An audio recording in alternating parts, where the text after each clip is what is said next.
Ladies and gentlemen, welcome to Destiny on Death Row Above. Looks like I've caught a little cold here in the game, but it'll be alright. We'll continue on. Today I want to talk about guns, man. We're going to talk about specifically the Hakke weapons.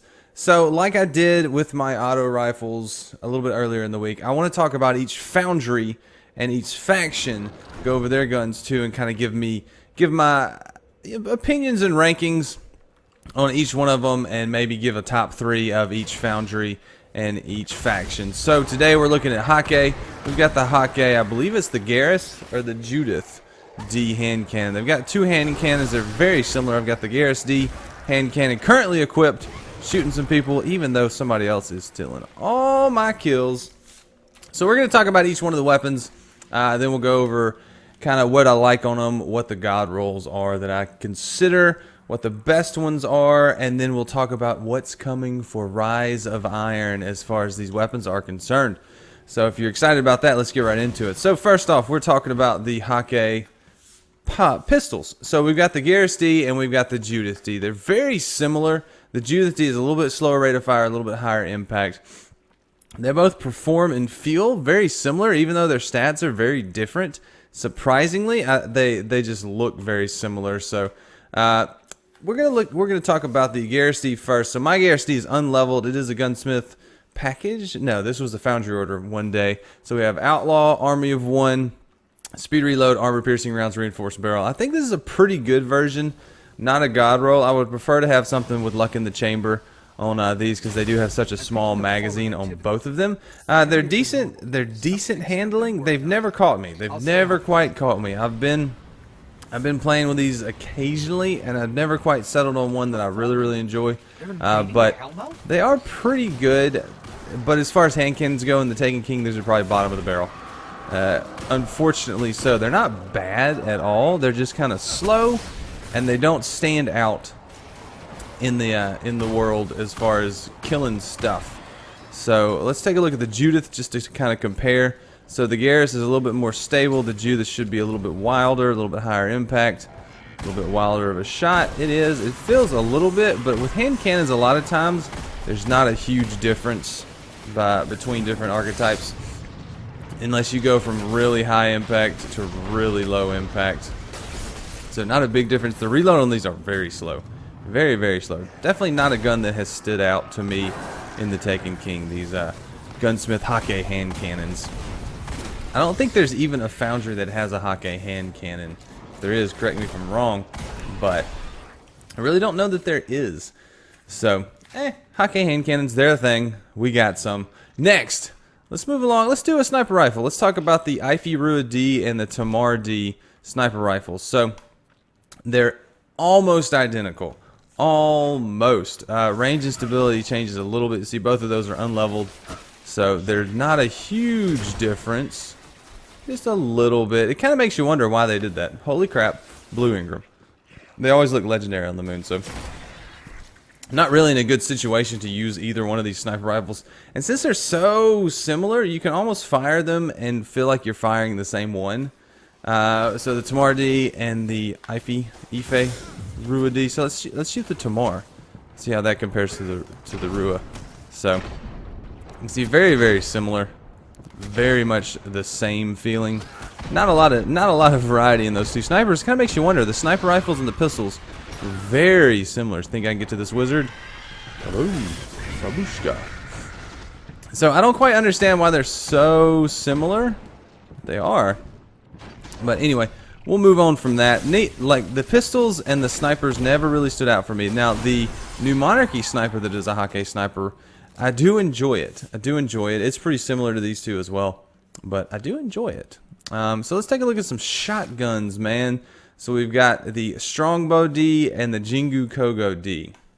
So these are actually pretty similar too. The stats are a little bit different. The thing about it is the Strongbow has a 5-round mag and the Jingukogo has a 3-round mag. But I have some really cool perks on my Jingukogo that I have kept for a long time. This Strongbow I got out of a Gunsmith Foundry order. It has crowd control, battle runner, single point sling, fitted stock, and rifled barrel. So it's got some really good talents. I've never gotten to unlocking it. I got it pretty recently. Let's pop a synth. to get it up there. Nope, that's not a synth. I really do like the way that these guns look. The Hakke guns are probably my favorite visual guns. I really do enjoy these. But the shotguns, they just live in a land that isn't that great with the way the stats are and the way the range is. Now this one will have decent range when the perks and stats are all unlocked. Right now it's just not that great. Let's see if we can kill Frigorous with it. Frigorous, yeah, we got him. Two shots. So not bad. It's not the best. We'll switch over to the Jingukogo in just a second. But we're shooting the Strongbow. I actually have used the Strongbow in PvP a little bit. With the right talents, it's a pretty good shotgun. It's pretty quick as far as shotguns go. Jingukogo feels slower, even though it on paper is not. I'm wondering if there's a stat issue there. It's about the same. This one has some pretty cool talents, though. It's got, what is it, Feeding Frenzy. So if you get a kill, you get a quick reload, and it's got Final Round. So I really like these talents on a shotgun. I wish I could get them on a different shotgun, not a shotgun with 3 in the mag. And so it's a little unfortunate, a little disappointing, but I'd never really used these shotguns, so it's alright. So the shotguns and the snipers and the hand cannons for Hakke, for me, never really did it for me. Now, let's talk about the pulse rifles. This is where I fell in love with Hakke. So first we got the Hakke Lyudmila-D. This is the high impact, low rate of fire pulse rifle from Hakke. So my talents, I have glass half full, counterbalance, and hand laid stock. So I've got that massive stability with the extra glass half full. Lose a little bit of range, so I'm sad about suffering from the range loss. I get a little bit of it back with this scope, but I just really enjoy this gun. You can be, if you are very accurate and very much hit the heads in PvP, this is a monster. You can see it's high impact, so it takes the enemies out pretty quick, and it's very stable with these talents. I would consider this a god roll. Definitely would consider this a god roll. The other ones I have not really been god rolls that we've looked at. The shotgun maybe with those talents, but not on the 3 in the mag shotgun. I really want something. I want those talents on a different shotgun, honestly. But Lyudmila-D, counterbalance, hand laid stock, glass half full, definitely a solid choice. I really enjoy it. I want to keep using this a lot. There's just so many guns in my inventory right now. I have a hard time even getting to it. I actually have a second Lyudmila with some pretty cool perks that I've been meaning to try out, but I just haven't yet. So, Hakke Lyudmila-D pulse rifle is one of my favorite pulse rifles. Definitely one of my favorites. Next, let's move on to the Hakke Herja-D pulse rifle. So this is the mid-impact, mid-rate of fire pulse rifle from Hakke. I would consider this another god roll. So we've got Head Seeker, Feeding Frenzy, and hand laid stock again. So I'm losing that range, but I do have Head Seeker to give me the boost, and Feeding Frenzy to give me extra reload. Maybe not a god roll, maybe god-ish. It's Herculean, so it's half god, half man. It's a Herculean roll. That sounds stronger than a god roll, but it's not. It's a demigod roll. There you go. That's what I'm looking for. But it's got the stability. This one doesn't have counterbalance, but it's extremely stable. And if you're using a low zoom scope, it feels like it does have counterbalance, even though it's just the hand laid stock keeping it very centered. So this one you can get on the head and stay on the head. Kind of might be a little counterintuitive to have with Head Seeker. You might could run something different if you want to run Head Seeker in PvP. This guy needs to go, and I need to reload my gun. So it doesn't have as much punch as the Lyudmila, but it fires a lot faster. Let's take a look. Let's see what we can do with the talents, and maybe move on to something. So we got speed reload and single point sling. I would prefer hand laid stock over those two.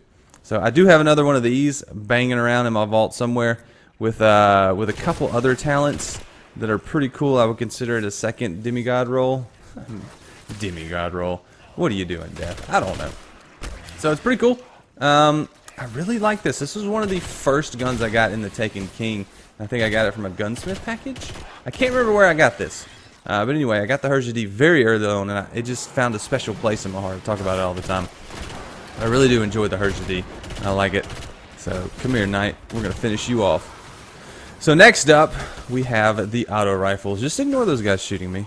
They don't matter. So we got the Hakke Zarinaea-D, the medium impact, medium rate of fire auto rifle from Hakke. This one has focused fire on it, so the fire rate's going to be modified when I'm ADSing, but you can see this is the normal fire rate if I hip fire it.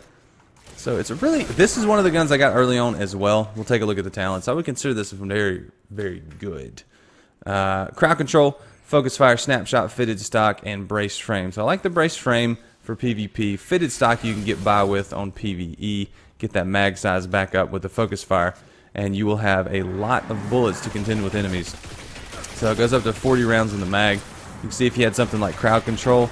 Focus fire and crowd control I consider a very, very good combination because it basically doubles your mag size. Because you lower the RPM on your weapon, but you don't lose any rounds in the mag. So if I had crowd control on this, I would be very, very happy. But I really do like focus fire. I like this gun. It's not a god roll, but it's a fun gun. I would definitely give this fun gun status. So come on, focus fire. Do that, wizard. Do that, wizard. We'll just do it the old-fashioned way. Take him out. So, Hakke Zarinaea-D, pretty cool. Not the best, but not the worst. And then finally, we have the Hakke Arminius-D. Everybody knows about this gun. This is the PvP monster. It's the doctrine killer, quote-unquote. Two problems I have with the Arminius-D is the muzzle flash. And when you have it with counterbalance braced frame, you don't have enough magazine size. So you're losing a little bit more mag size than I'd like, and the muzzle flash is a little bit hard to control. But there's really two scopes. There's the range scope and there's the halo scope. There's another post, I think GA post scope that is just a hoop. Reminds me of the Mida multi-tool scope, even though the multi-tool is a range scope. But so this one I have has crowd control, focus fire, rifled barrel. I have another one that has braced frame and counterbalance, and I would consider that one a god roll. This one is a fun gun roll. Focus fire on this gun is so cool because it's got the focus fire crowd control that I was just talking about. So you basically get double the mag size, and you get crowd control to proc all the time. My cats have joined me again. Cat, quit! Professional video. Cats, quit! We will edit here. I really like the Arminius-D. It's one of my favorites. You can see this is with focus fire on. You see the mag drain so slow. We got crowd control going. We got kills happening. Kills happening. I don't know why I was going radio voice on that, but anyway, I really like it. You can see the melt your face RPM if you uncork the mag from the focus fire. It's really cool. On my last video I did on this gun, I compared the focus fire versus the braced frame. And in one of the comments, one of the viewers brought up that if you're running PvP and you're ADSing, and the guy gets close, just let go of the ADS and you'll melt him with the regular fire rate of the Arminius when they get close, because you can't really miss when they're real close. So if you got a Russian shotgunner, this is a great gun to have. But I really like the focus fire. I really like the crowd control. I like what this gun does. It's a lot of fun. You see the crowd control procking. Almost took that ogre out in one clip. So it's pretty cool. We got him with a grenade. So let's talk about rankings. So Hakke doesn't have, just like any Foundry, doesn't have every archetype. It doesn't have every gun. It doesn't have every archetype of gun. It just has a selection. So we've got sniper rifles, we got shotguns, we got auto rifles, we got pistols, and we got pulse rifles. No heavies, no sidearms, no, what else is it missing? No fusion rifles, and no scout rifles. So none of those right now. But to rank these guns, my top three would be, number 3 would be Lyudmila, number 2 would be Herja-D, and number 1 would be Arminius. Obviously, it's the Arminius. That's the top gun from Hakke, and one of the top guns in the game right now. But, like I said, they are missing certain guns, certain archetypes. And so I wanted to talk about what's coming in Rise of Iron. And I don't know for sure any of this, but I would assume they have modeled other guns for the Foundry Order guns, like maybe they got some Hakke scout rifles coming, maybe they got some Hakke fusion rifles coming. How cool would that be? I'd love to see what a Hakke fusion rifle looks like. So I'm looking forward to Rise of Iron. I hope they have more archetypes coming, more different versions, maybe more of the same but different, if that makes any sense. So looking forward to that. What about you guys? Do you think they're going to bring forward a Hakke scout rifle, Hakke sidearm, any of that cool stuff in the Rise of Iron? Is it going to be interesting? Are they going to bring new stuff out? Or are they just going to keep the old guns? I'm imagining everything else they're overhauling, they're going to overhaul the Gunsmith too, and they're going to give him all new stuff. Maybe the system will change a little bit. They'll give them all new stuff. I really don't know, but I'm interested to see. So let me know in the comments what you think, what you're excited about, and what are your favorite Hakke guns? Which ones do you have God rolls on? Which ones did you use the most in year 2? But this has kind of been my Hakke all-in-one for year 2 for the Taken King. I like doing these at the end of the cycle for a Destiny cycle. That way I can go back later on year 3, year 4, year 5 and look back at what we had, and we'll have a record of it. So that's kind of what I'm doing with these, with the foundries and the auto rifles and the different gun types, different foundries, different factions. So let me know if you like these types of videos. Let me know what your favorites are, and I don't know. Leave a like if you enjoyed the video. Subscribe if you want to see more videos. And I really appreciate you guys watching. It means a lot to me. I say it every time, and I mean it every time. But until next time, I'm Death from Above. And I will see you later.